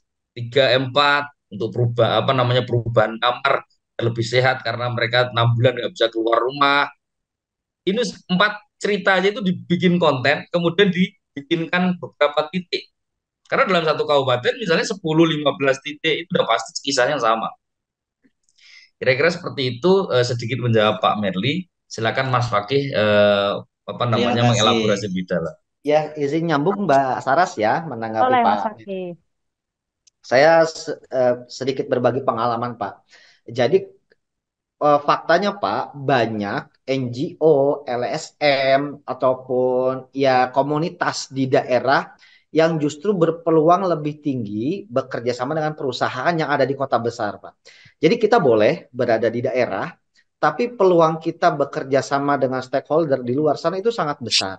Ini saya mungkin dalam kurun waktu 4 bulan terakhir lah ya, saya di Dompet Duafa melakukan audiensi dengan salah satu perusahaan multinasional. Eh, saya sebut aja Pak, nggak apa-apa, Exxon Mobil. Jadi Dompet Duafa bersama NGO lokal Pak. Itu memang sifatnya Mhm. kedaerahan banget. Jadi eh, justru Pak, dari ketika saya 3 kali pitching Pak, 3 kali gugur Pak dengan Exxon Mobil. Yang dipilih adalah mitra-mitra yang ada di daerah.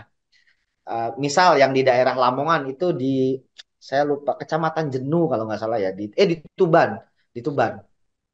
Eh, dalam hati saya, wah mungkin ya waktu itu saya beranggapan Dompet Java jangkauannya lebih luas, jadi peluang buat bekerja sama dengan Exxon Mobil ini juga lebih besar. Tapi ternyata enggak Pak. Exxon Mobil melihat mitra-mitra lokal itu lebih rinci, lebih dekat dengan masyarakat, lebih paham kondisi mereka. Bahkan sampai mitra-mitra lokal itu diminta bagaimana membuat solusi ketika dalam situasi tidak normal. Apa yang mereka buat? Jujur, kami di Dompet Bafa bingung. Karena apa? Karena kami tidak tahu detail kondisi di lapangan. Tapi warga lokal, NGO lokal atau LSM lokal di daerah tersebut yang memang ingin dibangun programnya, karena mereka tahu detail gitu, jadi mereka pun memberikan solusi. Itu adalah poin plus ketika kita menjadi warga lokal yang berkompetensi dengan lembaga zakat atau NGO yang berada di kota-kota besar untuk bekerja sama dengan perusahaan multinasional. Jadi peluang itu sangat terbuka, Pak. Saya infokan 3 kali kami ikut pitching, 3 kali kami gugur, Pak. Yang menang itu mitra-mitra lokal, Pak. Ini bener, Pak. Terakhir itu mitra ini kami bekerja sama program ternak, Pak, di daerah Bojonegoro, Jawa Timur. Sama, Pak. Walaupun walaupun program tebar hewan kurban kami sudah menjangkau seluruh Indonesia, tapi mitra yang dipilih tetap ya karena pasti ada kebijakan yang berbeda-beda Pak antar perusahaan. Tapi setidaknya sepanjang pengalaman saya bekerja sama dengan mitra korporasi, mereka tetap melihat potensi yang ada di warga lokal. Itu secara perusahaan, Pak. Nah, kalau bagaimana dengan potensi donatur individunya yang perorangan, Pak? Malah, Pak, Dompet Dua Pak sekarang ada namanya strategi optimasi small city. Kenapa? Karena di kota-kota besar, Pak, target market Dompet Duafa itu sudah hampir pasti target market lembaga lain juga.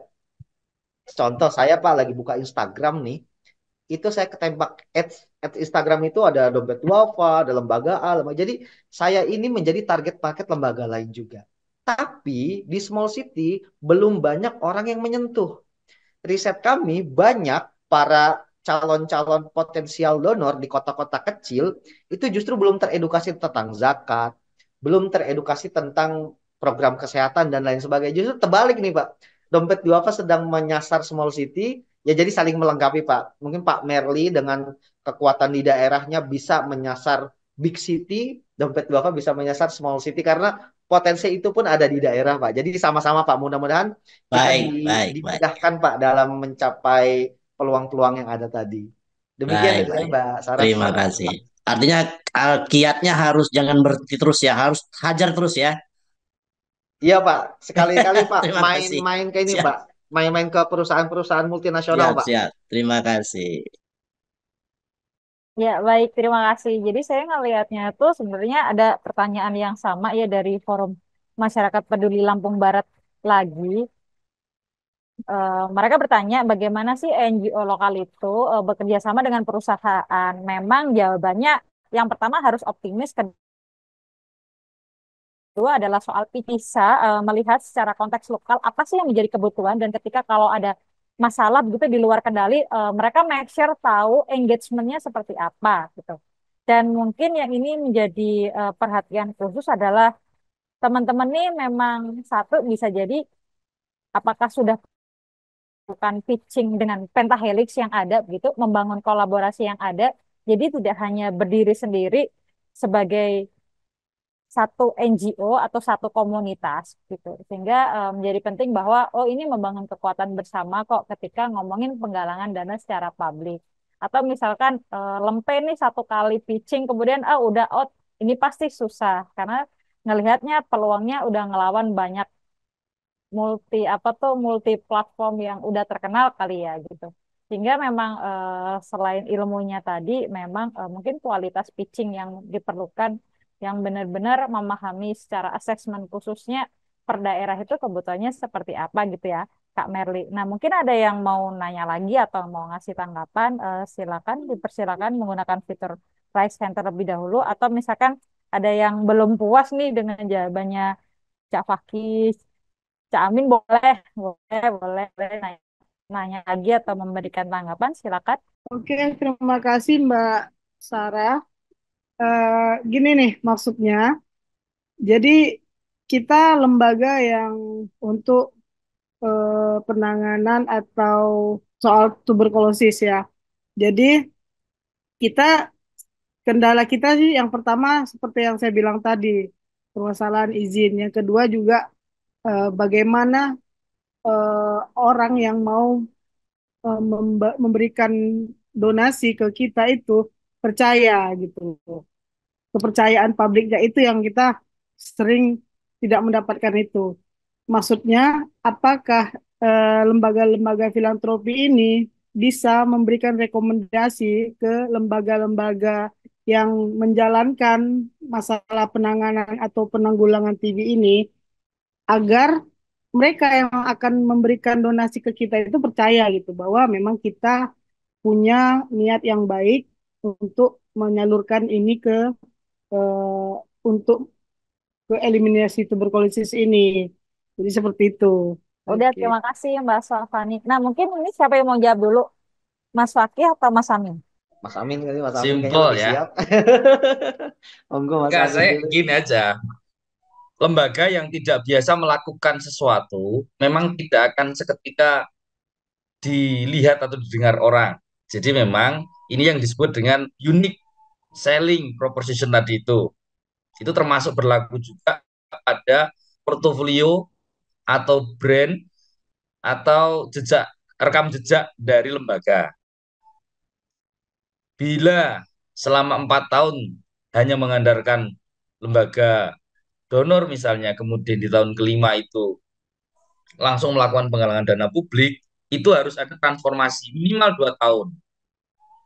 Dulu ICW begitu, dulu apa namanya, Yapika sama ini kalau nyebut ini aja nggak apa-apa ya, sama-sama anu kan, NGO kan gitu ya. Artinya ada transisi atau transformasi yang harus dilakukan oleh lembaga yang biasa mengelola dana donor dan itu mau masuk ke dana publik masyarakat, itu ada transisi. Jadi yang pertama, nikmati transisinya. Nah, itu. Karena membentuk brand baru sebagai fundraiser retail itu perlu waktu. Dan waktu itu hanya bisa diisi dengan aktivitas rutin berupa pembentukan unit fundraising retail. Ini unit loh, gitu loh. Jadi memang wajah yang ditampilkan ke publik itu juga adalah wajah fundraising retail, bukan hanya mendapatkan dana dari donor.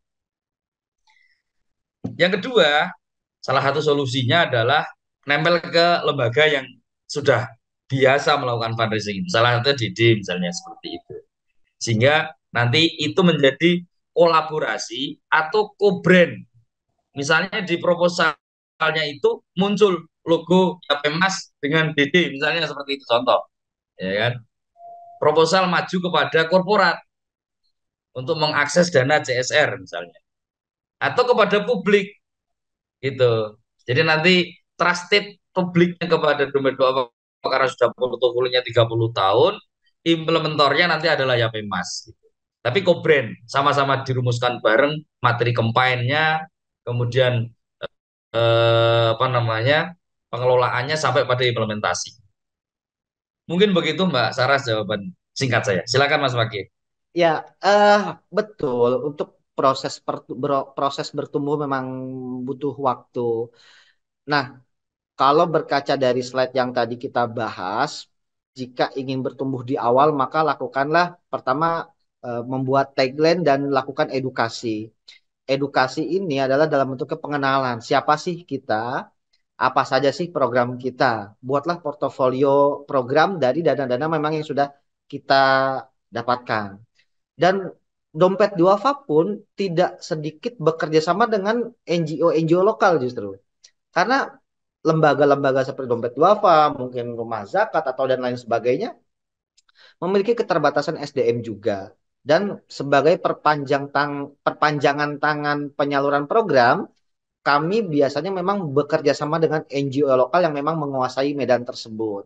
Kalaupun tadi Bu Saufani ya ingin direkomendasikan oleh NGO-NGO yang mungkin secara awareness lebih kuat, karena saya memang bekerja sama dalam program dulu, baru nanti kita ada semacam program bersama yang menjadi portofolio lembaga kita untuk maju pada peluang-peluang yang lebih besar, mungkin perusahaan atau mungkin BUMD, BUMN dan lain sebagainya. Karena eh, kalau kita tanda petik nempel dengan sesuatu yang dianggap lebih besar, mudah-mudahan sih memang orang ke-trigger bahwasanya lembaga kita setidaknya sudah divalidasi kompetensinya oleh lembaga tersebut. Misal Bu Safwani lembaga bekerja sama dengan ya misalnya Dompet Duafa misalnya gitu ya. Ketika memang ada co-branding itu lalu ada program yang sukses berjalan, setidaknya orang yang mereview proposal kita sudah dapat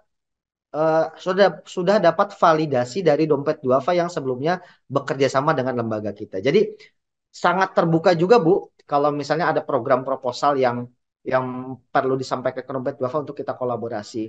Mudah-mudahan itu bisa menjadi modal agar kita bertumbuh lebih cepat dan lebih baik. Baik, karena saya rasa sudah cukup pertanyaan dan pernyataannya. Saya ucapin makasih banget gitu kepada Mas Fakih dan Mas Amin atas informasinya tadi, kemudian kiat-kiatnya dalam webinar kita kali ini dalam optimalisasi penggalangan dana publik untuk eliminasi TB. Saya coba merangkumkan beberapa hal di dalam dua pembahasan kita ya terkait strategi dan optimalisasi. Ya, kita memang memahami bahwa secara pengetahuan dan wacana mungkin TB itu tidak menyeluruh dianggap sebagai urgensi penting di lokalitas begitu di daerah, berbeda dengan nasional. Tapi sebenarnya isu-isu tersebut dapat menjadi satu konvergensi umum ketika berbicara kesehatan secara umum. Kemudian saya juga menyorot bagaimana dalam melakukan penggalangan dana itu memang kita punya aset-aset terkait fundraising yang menjadi hal yang harus kita punyai terlebih dahulu. Misalkan soal value, nilai yang kita miliki begitu, kemudian portofolio atau story dari penerima manfaat, kemudian tagline dari campaign. Dan hal-hal tersebut bisa diperkuat dengan berbagai macam cara, misalkan satu soal membangun ads dengan campaign, kemudian juga melakukan P2P event, kemudian juga kerjasama dengan influence sebagai duta-duta donasi, kemudian juga melakukan hard selling atau peer funding begitu. Tapi tidak lupa bahwa berbicara dengan segmentasi penggalangan dana publik juga harus melihat bagaimana sih cara bahasanya. Makanya tadi kalau menyasar Gen Z itu seperti melakukan donasi konser, kemudian berbeda dengan penggalangan dana pada teman-teman boomers atau yang lebih mature, orang-orang dewasa yang lebih stabil secara finansialnya. Makanya perlu ada pendekatan intimate yang intens begitu, berbeda dengan kawan-kawan Gen Z. Tapi memang selain itu yang menarik ya, bahwa ada dampak yang kita lihat, kerugian ekonomi akibat TB itu tidak hanya soal ketika mereka berobat, tapi ketika misalkan soal mereka kehilangan mata pencarian, kemudian berkurangnya konsumsi barang jasa yang secara data tadi disampaikan sekitar 78% itu ternyata cukup mempengaruhi perekonomian yang dimiliki masing-masing pihak.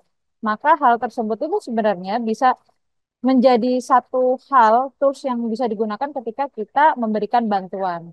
Ada bantuan misalkan untuk santunan begitu ya kepada terdampak atau keluarga yang mengalami dampak tadi misalkan soal terkait beasiswa anak penderita TB, kemudian proses pendampingan ketika mendampingi layanan kesehatan, kemudian konsultasi perawatan penyakit dan lain-lain gitu. Soal akses transportasi dan juga disampaikan tadi ada bantuan bisa dari mana aja kok, ada dari lembaga filantropi tadi ya. Kemudian ada platform crowdfunding yang misalkan bercorak Islam, ada Basnas, Dompet Duafa, kemudian Amal Soleh, tapi ada crowdfunding lainnya misalkan Kita Bisa, kemudian campaign.co dan lain-lain. Selain juga memang bantuan tentunya dari pemerintah. Nah, maka dari itu penting juga ya mempelajari USP, Unique Selling Proposition-nya. Apa sih yang sebenarnya bisa kita cari agar orang-orang itu lebih terengage ketika memberikan zakat atau infak dan lain-lain. Nah, ini menjadi satu hal yang menarik dan bagi saya sendiri ya, ini merupakan hal baru karena penggalangan dana publik ini adalah hal-hal yang sebenarnya bisa kita lakukan bersama sebagai wujud kolaborasi dan keterlibatan multi pihak, utamanya masyarakat secara umum. Dan tentunya harapan ke depan koordinasi antar pihak-pihak ini secara pentahelix, misalnya kita dari masyarakat umum dengan platform digital crowdfunding, kemudian dari media, aktivitas akademisi, kemudian apa tuh namanya CSR maupun BUMN dan BUMD ini menjadi satu kerjasama yang sangat komprehensif, kolaboratif gitu, dan tentunya meningkatkan efisiensi dalam penggunaan eh, dana publik tersebut dalam eliminasi TB. Dan dengan ini juga tentunya menjadi akhir webinar penggalangan dana publik dalam eliminasi TB yang diselenggarakan oleh Advancing Community Consortium Effort to Leverage and Advocate TB Elimination atau Accelerate. Dan saya mengucapkan terima kasih kepada Mas Amin dari KUI, kemudian dari Mas Faki, dari Dompet Duafa yang sudah memberikan inovasi dan kiat-kiat kepada teman-teman ya di daerah, utamanya kawan-kawan CSO maupun kader-kader TB ketika mencoba melakukan penggalangan dana publik secara strategi dan inovasinya begitu. Dan kerjasama Stop TB Partnership ini dengan kerjasama Penabulu Foundation, Lokaldaya, dan Hosted by UNOPS. Dan ini udah nongol nih, Mbak Tino Yosepin, Mbak cantik saya, gitu, eh, yang mau melakukan penutupan bagi teman-teman. Dan saya ingin mengucapkan, saya selaku MC sekaligus moderator undur diri, dan terima kasih atas kehadiran kawan-kawan, serta masukan-masukan pengetahuan dan wacana yang dapat memperkaya diskusi kita sore ini. Mohon maaf jika ada salah kata dan perbuatan selama kegiatan berlangsung. Well, terakhir, semoga bisa bertemu lagi di kemudian hari. Sebagai penutupan, saya berikan kepada kawan-kawan Lokadaya. Ya, baik. Terima kasih Mbak Sarah. Lama banget ya kita nggak ketemu. Kita terakhir kapan tuh? Berapa tahun lalu kita nggak ketemu? Makasih ya. Tahun lalu. Tahun lalu ya. Enggak lah, 2022 ya. Udah 1 tahun lebih kita nggak ketemu. Makasih loh ya Mbak Sarah. Baik kawan-kawan, terima kasih untuk kawan-kawan yang masih setia sampai hari ini gitu di webinar, seri webinar Accelerate dari webinar 1 sampai webinar yang ke-6 ini ya. Sebenarnya ini sebenarnya refleksi gitu. Lagi-lagi refleksi buat kita semua bahwa masalah di organisasi masyarakat sipil ini sebenarnya satu, kita itu imajinasinya minim, udah gitu. Tadi apa? Yang di daerah itu kunci gitu. Diingetin lagi sama Mas Fakih gitu kan. Yang di daerah itu kunci. Segala konten yang dibikin sama kawan-kawan Dede itu sumbernya juga dari daerah gitu. Nah, Tadi apa lagi tuh? Kita susah banget nih ngurus ngurus apa namanya izin. Jangan salah, Lokadaya juga sampai sekarang untuk Galang Daya ngurus izinnya juga belum beres gitu.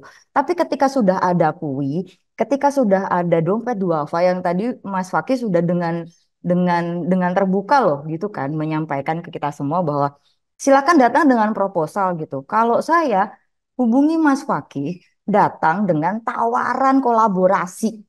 Udah ini berdua langsung ditembak aja gitu alamat email atau apa nanti minta sekretariat Lokadaya lah gitu. Nggak masalah gitu karena kawan-kawan ini kan sudah punya pengalamannya gitu kan. Ketika nanti berkolaborasi, otomatis kita semua yang ada di sini juga pasti mendapatkan pembelajaran dari kawan-kawan ini, dari Mas Amin dan dari Mas Fakih gitu. Tembak aja langsung, nggak usah pakai lama. Tugas saya kan bungkusnya gitu aja gitu. Terus tadi, maaf ya Mas Fakih ya, sama Mas Amin ya, salah deh ketemu sama saya. Mas Faki, kalau kalau memerlukan informasi terkait dengan organisasi masyarakat sipil yang ada di Indonesia gitu ya, kebetulan Lokadaya punya sampai hari ini 250 keluarga besar organisasi masyarakat sipil dari eh, Aceh sampai dengan Papua gitu. Nanti bisa diintip di websitenya gitu. Kalau misalkan ada kira-kira tadi saya lihat juga ada kawan-kawan yang tidak hanya bekerja di isu kesehatan masyarakat ya gitu yang terkait dengan transisi energi juga ada gitu. Jadi sebenarnya aku rasa gitu Dompet Duafa juga pasti punya program-program itu kan nggak hanya terkait dengan kesehatan masyarakat, humanitarian tapi juga mungkin lingkungan. Nah, tinggal dicari aja sebenarnya cross cuttingnya seperti apa gitu. Pun juga dengan kawan-kawan yang dari KUI gitu kan. Kalau nggak salah kan berzakat untuk lingkungan kan boleh juga kan ya Mas Amin ya. Nggak apa-apa kan masuk surga kan kita kan nanti kan. Nah, boleh dong, Boleh kan gitu. boleh. Nah, jadi kawan-kawan yang bekerja di isu apapun yang ada di sini ya sudah gitu. Hubungi kawan-kawan ini kalau memang perlu bantuan dari Sekretariat Lokadaya, silakan kontak Sekretariat Lokadaya bisa lewat nomor sekretariat atau bisa lewat nomor saya pribadi kalau mau gitu untuk terhubung dengan kawan-kawan ini. Tapi datangnya jangan minta gitu. Kalau datang-datang udah minta ya kesel kita gitu kan, pasti ngesel apaan sih gitu. Tapi datang dengan satu hal yang baru, ide gagasan baru gitu kan, program baru yang bisa dikolaborasiin. Jadi ini kalau jadi barang bukan barangnya kawan-kawan aja, tapi juga barangnya apa Dompet Duafa juga jadi punya portofolio, Kuwi jadi punya portofolio. Kalau mengajakin Lokadaya ya Lokadaya pasti nanti juga punya portofolionya gitu. Ini apa kita nggak bisa sendiri gitu. Intinya kita nggak bisa sendiri ya. Dan satu-satunya kalau kita ngomong sustainability funding gitu, pendanaan yang sustain itu hanya dari publik, hanya dari masyarakat luas gitu. Dan satu lagi refleksi kita, kita itu nggak pernah mampu, nggak pernah jago untuk mengabarkan kepada khalayak ramai apa yang kita kerjakan. Itu PR tuh. Nah, aku nggak tahu mungkin nanti akan ada sesi-sesi tersendiri kali ya dengan entah dengan Mas Amin atau entah dengan Mas Fakih nanti kalau dicolek-colek sama Lokadaya mau lagi ya Mas ya.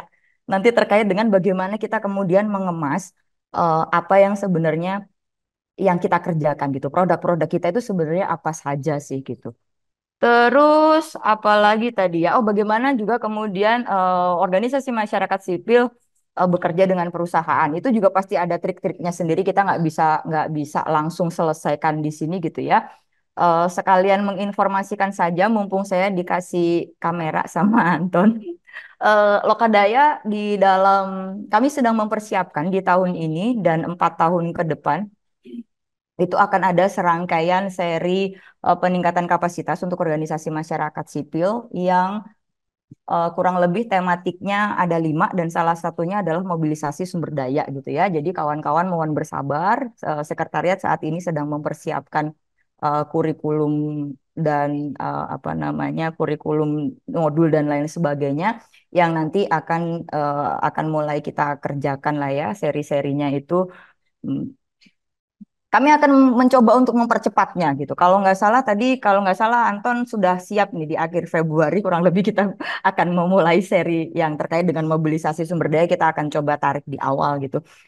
Jadi Informasi akan selalu disampaikan. Ini sekalian promosi boleh lah ya, aku menguji ini soft selling apa hard selling kayak gini ya. Segala informasi bisa dilihat di website lokadaya.id, itu akan ada informasi di sana gitu. Kalau misalkan nggak sabar nih nunggu informasi yang ada di websitenya Lokadaya ya langsung japri saja nomor di sekretariat gitu. Sekali lagi terima kasih Mas Amin, terima kasih Mas Fakih, terima kasih tawaran kolaborasinya, terima kasih sudah diingatkan kembali bahwa kita nggak bisa kerja sendiri gitu.